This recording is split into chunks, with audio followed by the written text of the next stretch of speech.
नमस्कार भक्तों, जय श्रीमन नारायण। आज आप श्रवण करने वाले हैं ज्येष्ठ माह के शुक्ल पक्ष में पड़ने वाली निर्जला एकादशी के व्रत की कथा। भक्तों, निर्जला एकादशी का व्रत साल का सबसे कठोर व्रत होता है, क्योंकि ज्येष्ठ के महीने में सूर्य की तपन सबसे अधिक होती है। और जैसा कि इस व्रत के नाम से ही ज्ञात होता है कि इसमें हमें पानी भी नहीं पीना होता। यही वजह है कि इस व्रत को अच्छे अच्छे लोग नहीं कर पाते।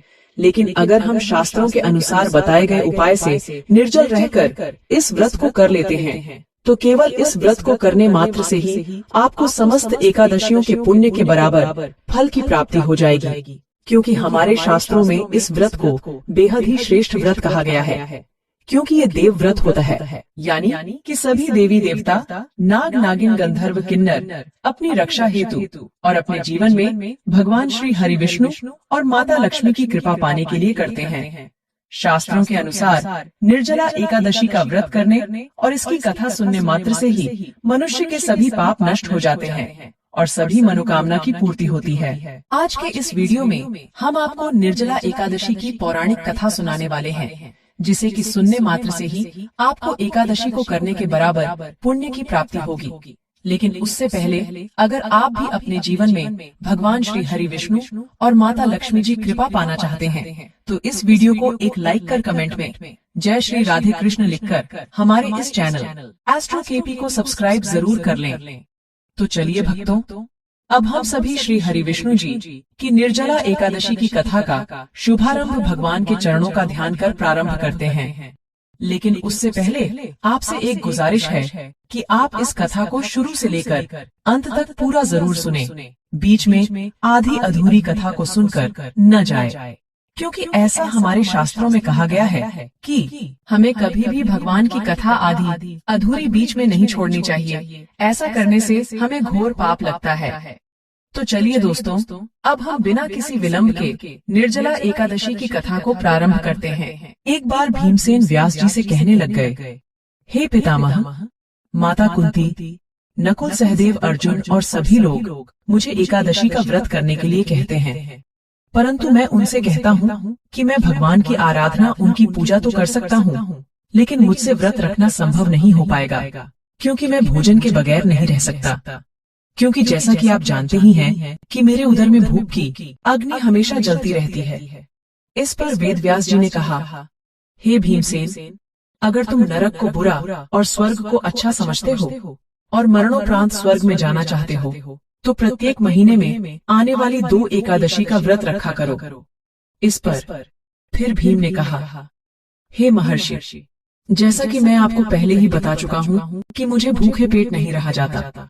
अगर साल में कोई एक ऐसा व्रत हो जिसे करने से समस्त व्रत का फल प्राप्त हो, तो कृपा करके मुझे जानकारी दे, क्योंकि मेरे उधर में व्रत नामक अग्नि विद्यमान है, जो भोजन करने से शांत रहती है, जिसके वजह से पूरे दिन तो क्या एक पल के लिए भी मुझसे बिना भोजन के नहीं रहा जाता। लेकिन अगर साल में कोई एक ऐसा व्रत होगा जिसे करने से सभी व्रत का मुझे फल प्राप्त हो जाएगा, तो मैं किसी तरह अपने पेट की अग्नि को शांत कर लूंगा। भीम की बात सुनकर महर्षि वेदव्यास कहते हैं, पुत्र, हमारे ऋषि मुनियों ने काफी सोच समझकर ग्रंथों, वेदों एवं शास्त्रों की रचना की है, जिसमें इस बात का वर्णन है कि कृष्ण और शुक्ल पक्ष दोनों ही पक्ष की एकादशी को जो व्यक्ति नियम पूर्वक रखकर उस दिन भगवान श्री हरि विष्णु और माता लक्ष्मी की विधि विधान से पूजा अर्चना करता है, उसे भगवान श्री हरि विष्णु और माता लक्ष्मी की विशेष कृपा प्राप्त होती है और ऐसा व्यक्ति सीधे स्वर्ग लोक को जाता है। वही जो व्यक्ति एकादशी का व्रत नहीं करता है, ऐसा व्यक्ति निश्चित रूप से ही नर्क को जाता है। वेद व्यास जी की बात सुनकर भीमसेन बहुत ही ज्यादा घबरा गए और कांपते हुए कहने लगे, हे महर्षि, अब मैं क्या करूं? मैं नरक नहीं जाना चाहता। हे मुनिश्रेष्ठ, मैं माह में 2 व्रत तो नहीं कर सकता, लेकिन अगर वर्ष में कोई एक ऐसा व्रत हो जिसे करने से मुझे स्वर्ग की प्राप्ति हो, तो ऐसा व्रत मैं जरूर कर सकता हूँ। अतः अगर वर्ष में कोई एक व्रत को करने से मेरी मुक्ति हो जाए, तो मुझे जरूर बताएं। भीमसेन की इस बात को सुनकर महर्षि वेदव्यास जी कहते हैं कि वृषभ और मिथुन की संक्रांति के बीच ज्येष्ठ माह के शुक्ल पक्ष की जो एकादशी आती है उसका नाम निर्जला एकादशी है। तुम इस दिन निर्जला एकादशी का व्रत किया करो, जिसे करने से तुम्हें सभी फलों की प्राप्ति होगी और तुम निश्चित ही स्वर्गलोक को भी जाओगे।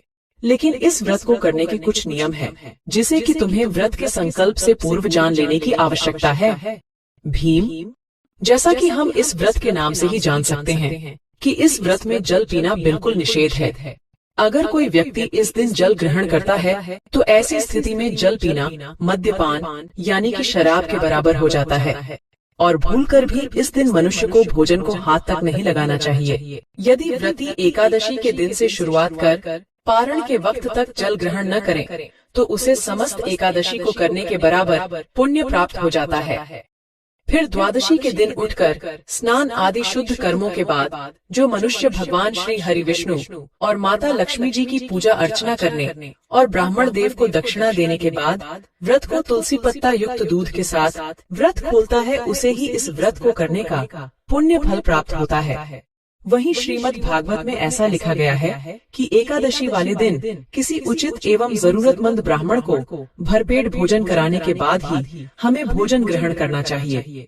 आगे व्यास जी कहते हैं, हे भीम, यह एकादशी कोई मामूली एकादशी नहीं है, बल्कि सभी एकादशी में सबसे श्रेष्ठ एवं महान एकादशी है। इस एकादशी की महत्वता के बारे में मुझे भगवान ने स्वयं बताया है। इस एकादशी को सिर्फ एक दिन करने से इसका फल एवं पुण्य प्रताप पूरे 1 सालों तक मनुष्य के साथ रहता है। केवल इस एकादशी को करने से व्यक्ति को समस्त तीर्थ का भ्रमण करने के बराबर पुण्य की प्राप्ति होती है। वहीं अगर कोई व्यक्ति लाख पाप कर्म भी कर चुका हो, फिर भी अगर वह इस एकादशी का नियम पूर्वक व्रत रखकर यानी कि निर्जल रहकर विधिवत भगवान श्री हरि विष्णु और माता लक्ष्मी की पूजा अर्चना करता है, ऐसा मनुष्य सभी पाप कर्मों से मुक्त हो जाता है एवं सद्गति को पाता है। जो भी मनुष्य एकादशी का व्रत करते हैं, उनकी आत्मा को मृत्यु के समय यमदूत नहीं बल्कि भगवान के पार्षद पुष्पक विमान पर बैठाकर बैकुंठ धाम ले जाते हैं। अतः संसार में सबसे श्रेष्ठ अगर कोई व्रत है तो वह निर्जला एकादशी का ही व्रत है। इसी के साथ जो भी मनुष्य इस दिन भगवान श्री हरि विष्णु को प्रसन्न कर उनकी विशेष कृपा अपने चाहते हैं, ऐसे मनुष्यों को कम से कम 3 माला ओम नमो भगवते वासुदेवाय मंत्र का जाप करना चाहिए और अपने पूरे परिवार की भलाई के लिए इस दिन परिवार के सभी सदस्यों के साथ गाय माता को हरा चारा खिलाकर उनकी सच्चे भाव से सेवा करनी चाहिए, क्योंकि भगवान श्री कृष्ण स्वयं भी गौ माता की पूजा अर्चना किया करते थे और भगवान श्री राम को भी गाय बेहद ही प्रिय थी। यानी कि भगवान विष्णु के सभी अवतारों ने गाय माता की पूजा अर्चना की है। इसलिए एकादशी वाले दिन गाय की सेवा करने का अभी विशेष फल प्राप्त होता है।